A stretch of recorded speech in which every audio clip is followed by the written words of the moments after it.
2010, I forgot that Bill Gates donated that. It was 10 billion. Is that what it was?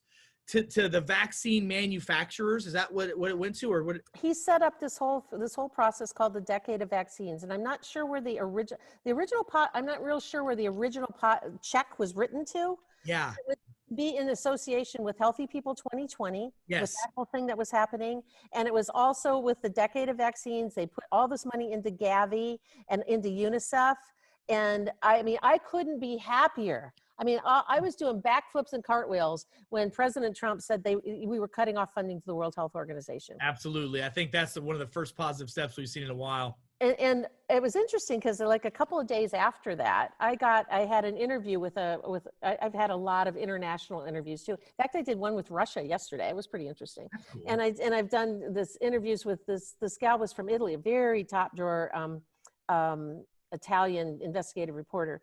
And her first question to me was, what do Americans think about President Trump defunding the World Health Organization?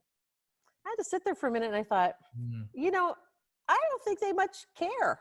I said, unless you're like in the vaccine sector like I am, unless you understand the global politics of the World Health Organization and UNICEF and Gavi and the Gates Foundation, and you're deeply embedded in it like I am and other people in my sector, I don't think it was like a blip on their radar screen.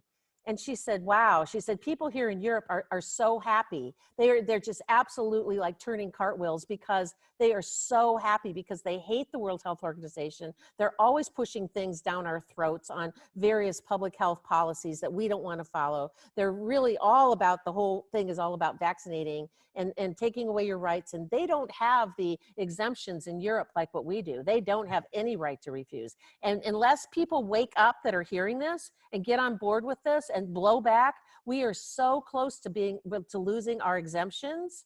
We're so close. I mean, they've done it before, man. I mean, Argentina for the last at least 3 years now has had to show their completed vaccination records as an adult to renew their driver's license or to get a passport. Now they're talking about it in Belgium. They just are now talking about it in Spain. All over the world, they're now talking about you have to have this clean identification card and to be able to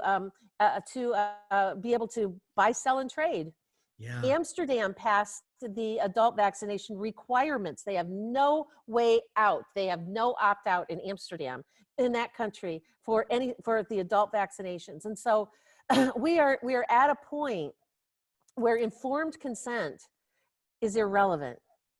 Informed consent is a passé thing of the 2010 to 2020 era, because it would be like an elective procedure. Like if you were going to get a knee replacement. Yeah. Informed consent would be all the pro reasons why you should and all the potential complications and the downside risk. And then you could say, those risks are a little bit more than I want to deal with. I think I'll put up with my sore knee.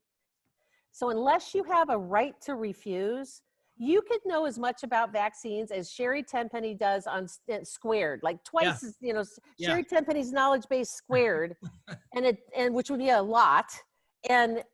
So being informed is now irrelevant because if you no longer have a right to refuse.